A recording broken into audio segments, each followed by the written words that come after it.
Olá pessoal, eu me chamo Severino Ribeiro, eu faço parte do grupo de docentes que está aqui ministrando o curso online de Restauração Ecológica para Caatinga. Essa é uma iniciativa que é capitaneada pelo CEPAM, né, pelo GF Terrestre e o Fundo Brasileiro para a Proteção à Biodiversidade.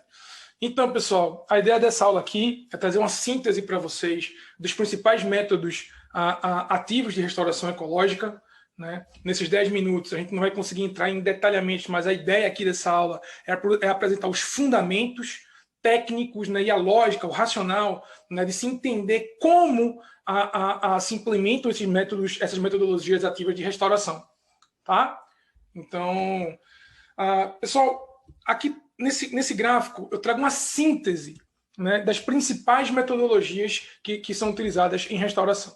Certo? Então, aqui no eixo X, né, a gente tem o potencial de autorrecuperação local. Entenda o potencial de autorrecuperação local como a capacidade da área em processo de restauração tem de expressar a regeneração natural.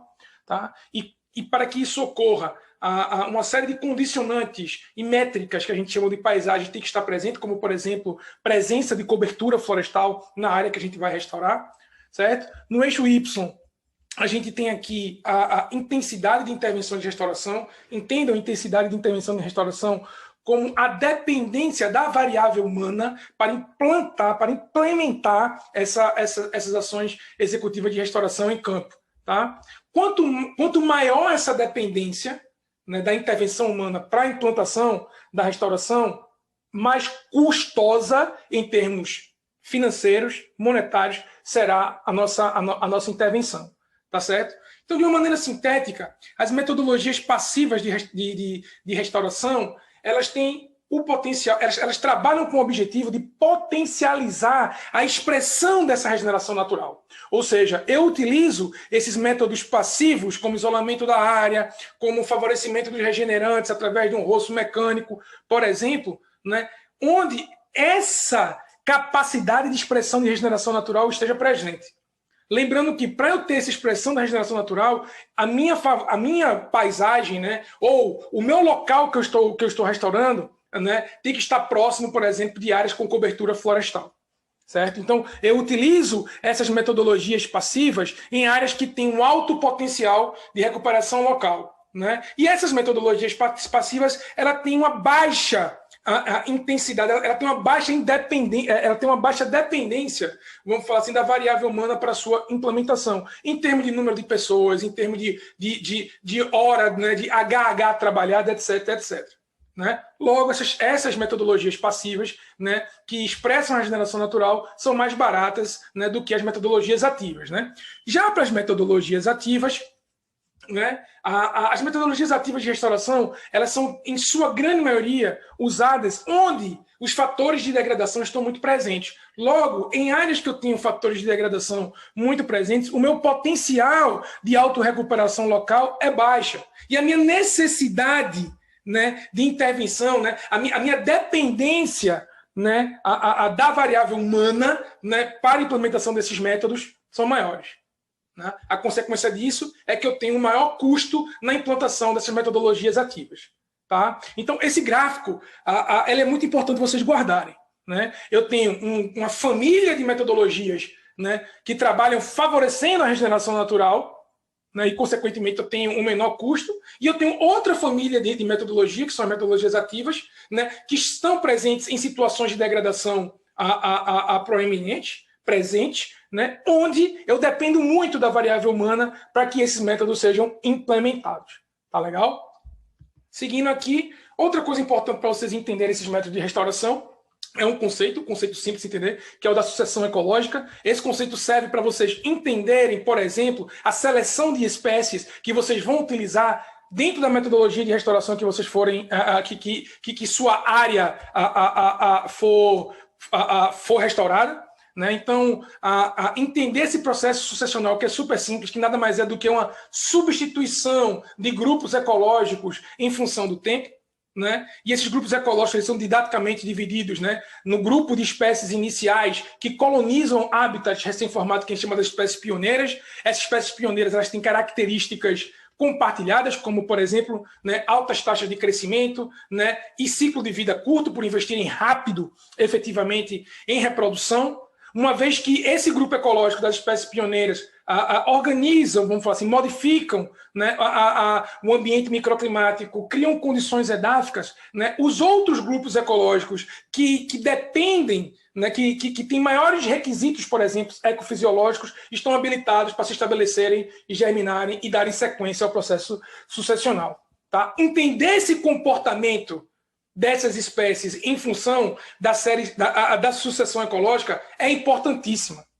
A grande maioria, ou talvez todos os métodos de restauração, tentam replicar, tentam simular esse processo natural de sucessão ecológica. Tudo bem? Vamos avançando. Outro ponto importante dentro de metodologias de restauração diz respeito à compreensão, à identificação e a compreensão do comportamento das espécies, como eu falei agora, dentro da dinâmica florestal. É muito comum que instituições que trabalham no nível de implementação, sobretudo grupos comunitários, pequenas ONGs, não têm muito recurso para contratar um profissional específico, né? Um profissional especializado nesse tema da taxonomia, que diz respeito à identificação de plantas, ou um ecólogo para entender a dinâmica florestal local, para estabelecer esse ecossistema de referências e por aí vai. Porém, na grande maioria das áreas que a gente vai restaurar, está presente um ativo chamado conhecimento local. Né? Os historiadores locais, os cientistas locais, as pessoas que estão no território há muitos e muitos anos, né, têm esse conhecimento tanto da identificação quanto do comportamento das espécies dentro da dinâmica sucessional. Então, trabalhar com essas pessoas, aprender com essas pessoas é fundamental dentro desse processo, por exemplo, de seleção de espécies. Tudo bem?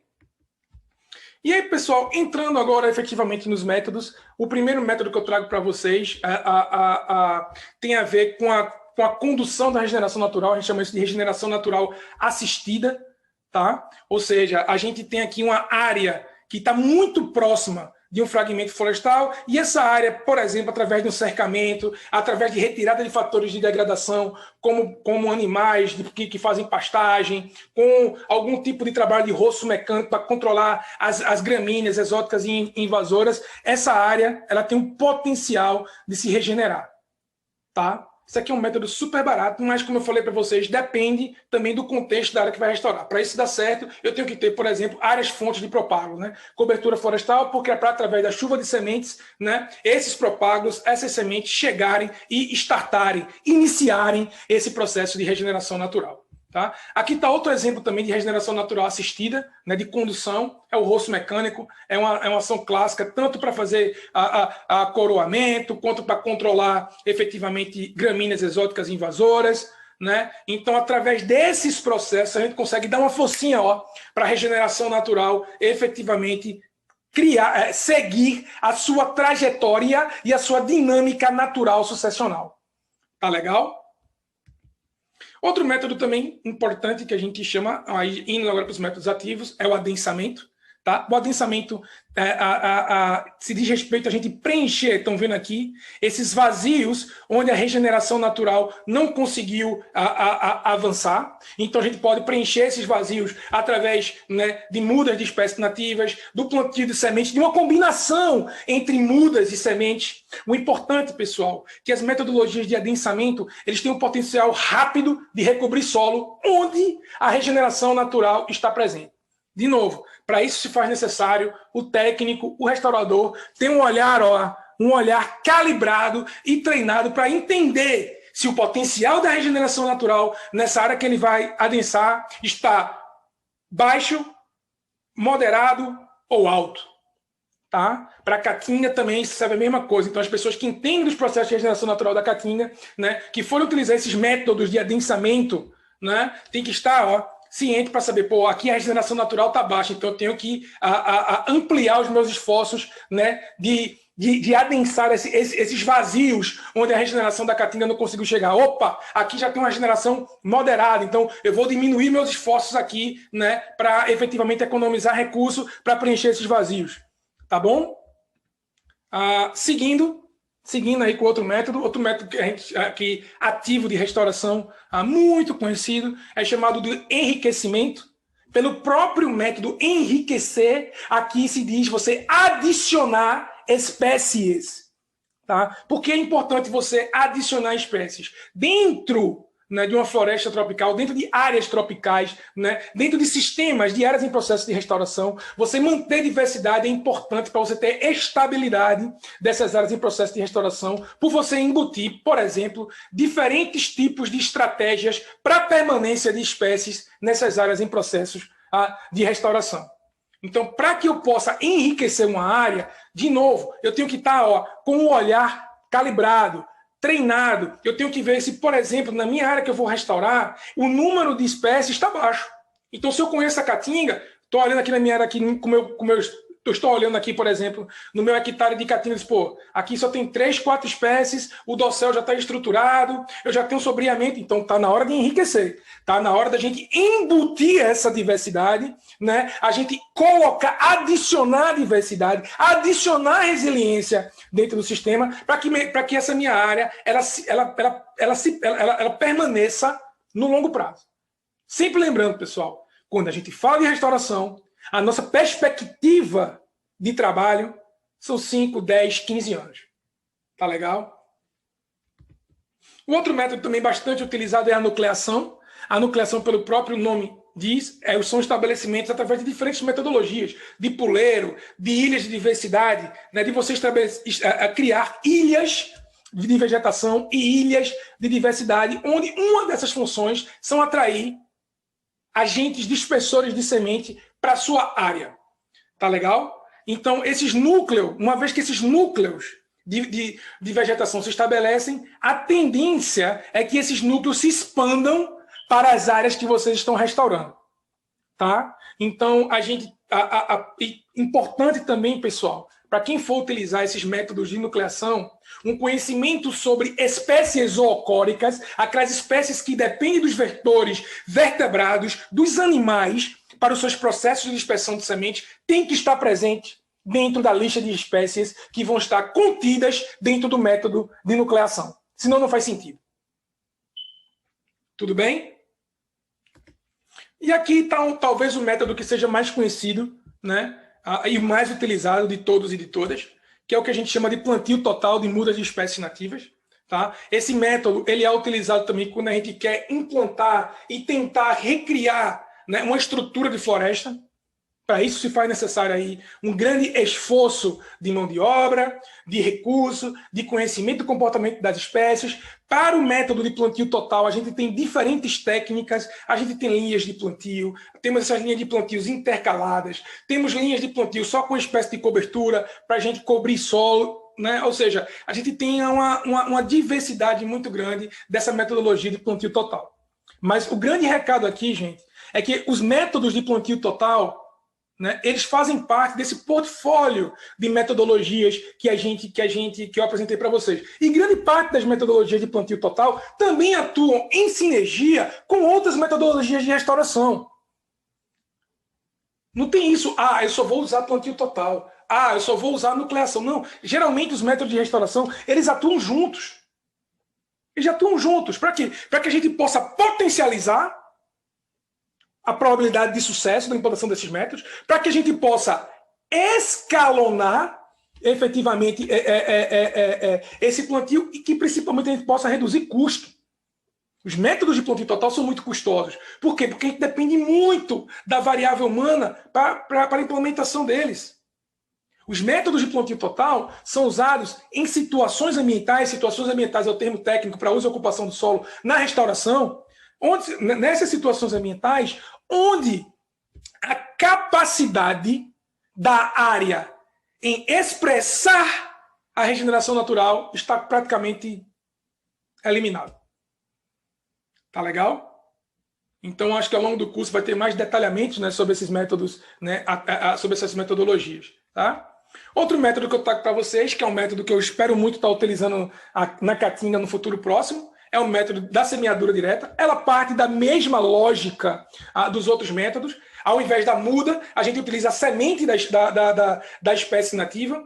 A seleção dessas espécies se dá, né, pelo conhecimento de sua história de vida, né, de ciclo de vida, né, do seu comportamento sucessional, tá? Mas o grande diferencial dessa metodologia da semeadura direta é que ela atua junto com espécies que têm o potencial, né, de fertilizar o solo, que a gente chama de adubação verde.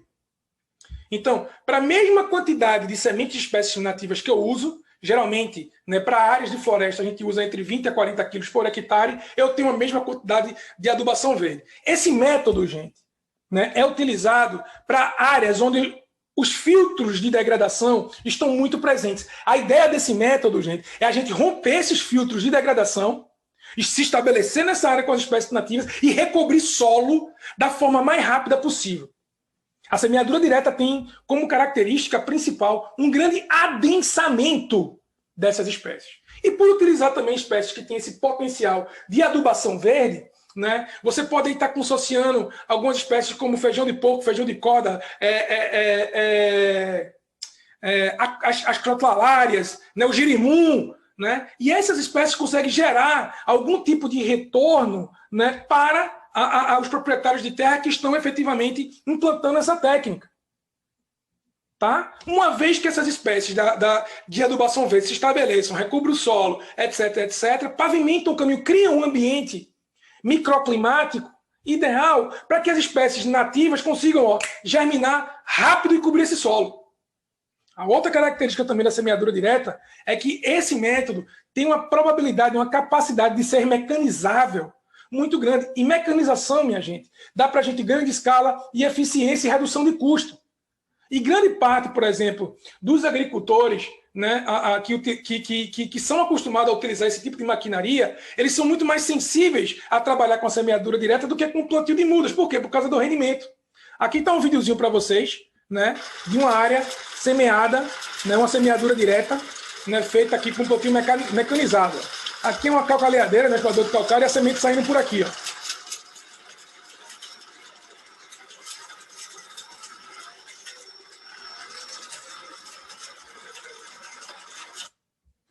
Tá legal, pessoal? Então, pessoal, de uma maneira sintética é isso. Tá? Acho que nos debates a gente vai ter maiores oportunidades para aprofundar esses métodos, para conhecer a aplicação desses métodos no semiárido brasileiro. Vocês vão ver que a Caatinga tem algumas particularidades, né, de implantação desse método. Né? Então, a gente vai detalhar mais, né, e tentar trazer um pouco mais dessa realidade, dessas metodologias, quando a gente estiver aí no momento de debate. Tá bom? Obrigado a todos e a todas. E é isso.